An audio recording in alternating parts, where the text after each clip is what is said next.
Hey guys, Alex here with my review of Ring of Honor Showdown Night 2. This took place yesterday afternoon, actually, and I just got around to watching it today. For those of you who don't know, that Ring of Honor had a brownout, or the whole city of Fort Lauderdale, Florida, had a brownout. So basically, it caused the event to be delayed a little bit, and then three of the matches weren't able to be shown on the Go Fight Live show. So that really affects my rating. I don't know what they're going to do. I don't know if they're going to like re-release them later on or something, or if you're going to have to wait till the DVD, which would be really sucky to have that happen. But we'll see. But that will affect my rating because three matches weren't able to be shown. So let me get into it right now with El Generico versus Jimmy Jacobs. Jimmy started out the show coming out, cutting a promo about how Kevin Steen basically freed him, and he figured out oh, I like being the violent person more. Nice little promo to help get him over as a heel. El Generico came out and they had a match. It was pretty good and good back and forth action. Nice story building for the feud. Really setting up Generico and Steen are going to have a feud. I'm predicting, and Jimmy's going to be involved now. I'm predicting that we're probably going to see El Generico and Steve Corino versus Jimmy Jacobs and Kevin Steen at Best in the World, maybe. I don't know. I kind of like it that it happened there just because I'd like to see it on pay-per-view. But we'll see. But really good match here. Just really short. But nice, solid action.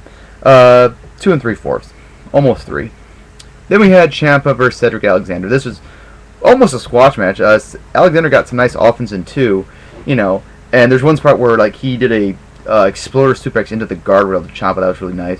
And Ciampa did used the knee strike to the face to knock out Alexander. That was kind of cool. A little bit of a variation than using just the powerbomb backbreaker usually uses. So that's kind of nice. This is basically just to keep Ciampa looking dominant, which is nice. But it was just really kind of short, so I only give it 2.5. But it was good. And then we had Fire Emperor's TJP, but cut short due to the power outage. I didn't get to see it on the Go Fight Live account. It was good though, from what I saw. Nice technical wrestling match. So I guess I could give it 2 stars just based on what I saw. But couldn't really see the whole thing, and it's really a shame because I really wanted to see this match. And then Adam Cole versus Kyle O'Reilly, didn't see that due to the power outage, and I missed the entire Bucks versus All Night Express match in the street fight. That's 3 matches that I wanted to see, and I didn't get to see. That's really, really bullshit. So that's, hopefully they fix something or do something to make it up to us. Then we had the Briscoes versus the Shelton Benjamin and Charlie Haas for the ROH World Tag Team titles. This was a good match, actually. This really made up for their really shitty match they had at Final Battle at 2012 and or 2011, whatever. But this was a good match, lots of action. Crowd wasn't really into it very often, especially when the World's Greatest Tag Team was getting heat on the Briscoes. But I did like how they kept it going pretty well, and it wasn't bad. Ending was kind of cool. Basically, Charlie Haas and Shelton Benjamin for that Leap of Faith move. Mark broke it up, and Jay reversed it and rolled up Charlie Haas. World's Greatest Tag Team beat up the Briscoes after the match, so basically this feud is probably going to continue, which hopefully they'll end it with a no disqualification match or something. Let these guys have a hardcore match or something just to get this feud over with, because I'm kind of sick of it. I'm not a big fan of World's Greatest Tag Team anymore. I think they've proven to be kind of overrated, so sorry. But I'm kind of sick of this feud. But it was a good match, though. Made up for the one that they had at Final Battle. So 3 stars, really good. Then we had Eddie Edwards versus Kevin Steen, the first of the Blind Destiny match. This was pretty good, actually. A lot of good action. I liked the action on the outside and on the stage. That was really cool. There was one part where Kevin Steen did a cannonball to Eddie Edwards, and he was sitting on the chair on the stage. That was kind of cool. Eddie did a double stomp to Steen from the stage to the floor. That was really awesome. Really short though, and I didn't like that. It was only I think 10 minutes, maybe less. I don't know, but the ending was kind of cool. Eddie had the Achilles locked in, and Steen rolled him up. I thought that was kind of cool. Just makes Eddie Edwards still look good while giving Steen the win. So that was kind of cool. Then we had the ROH television title, Jay Lethal versus Roderick Strong. Ciampa came out and said "Oh, hey Lethal, I got your belt here. I'll give it back to you, but first I want you to face Roderick Strong for the title with the title line. If you win, I'll give the belt and I'll shake your hand and everything." So these guys had a match, and it was actually really good. Good back and forth action, and both guys looked really good here. Both of them got a lot of offense in. Ciampa's interference, at the end, that cost Jay Lethal match, didn't hurt it, I don't think, because it was at the very end, so they didn't have Ciampa interfering the whole time. Just kind of was there at the end, so that was nice. And I do like Roderick Strong winning just because it gives Roderick something to do. Roderick has been kind of fluttering between ever since like Death Before Dishonor, I'd say. I guess hasn't really been involved in anything big. They've been building up Michael Elgin as the next big guy, so Roderick Strong's just kind of left out on the open with nothing to do. So this is good to give him something to do finally.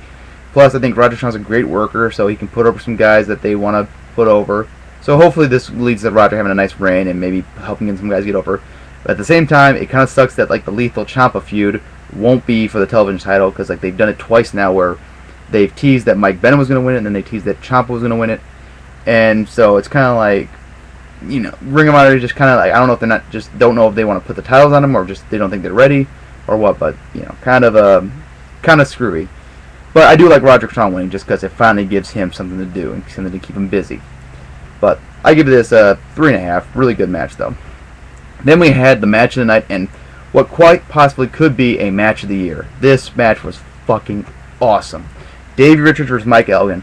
One of the best matches I've seen for a long time. I cannot remember the last time I've had this much fun watching a wrestling match. Just insane. Like beginning to end. Awesome action. Like these guys had great counters, had great movers.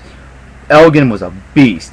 Elgin just showed why he's going to be a future world champion. He is definitely going to be a world champion. I don't know if it's going to be this year or next year, but just he is going to be he's a machine. Like he had a great match with Dave Richards. He stayed right up there with Dave Richards. Great counters, great near falls. Crowd was really hot. They really got into Elgin. They really got behind Elgin. And there was a few parts where I legitimately thought that Elgin was going to win. And just what a match. This was a star-making match for Elgin. Awesome job by him. Awesome job by Dave Richards by putting him over.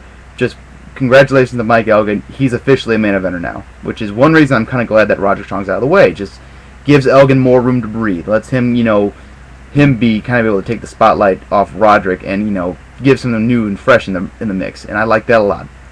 But this match was awesome. I give it 4 3/4. Not quite 5 stars, but it just was so good. You have to watch this match. This match alone is probably worth buying the show. I wish they'd fix it, but buy both shows for $20, and you can watch the first show's fine. The technical issues have been fixed from the first night. I know a lot of people were pissed off about that, and even criticized me because saying like, oh, how can you give this show so many points? The technical issues, blah blah blah. It's like, yeah, but they fixed it with the replays. The live stream sucked. Yeah, I said that, but they fixed it. This show, 3 matches are not on the show. 3 matches, well, the first part of 1 match, and then 2 matches are completely absent, which is bullshit. So, hopefully they'll fix that, but that will affect their score. I give it a 6.5. Just purely because 3 matches are not there, and that's pretty screwy. But anything else, like the last 4 matches in the card are 3-star matches, and then the last one is a match of the year candidate. So, go out, you deserve to go out and see the show. Like I said, though, don't pay for this one alone. Buy both shows so you can at least get a full event, and hopefully Ring of Honor will fix this, or Go Fight Live will fix it. But we'll see. But that's it for now. Take care. Bye.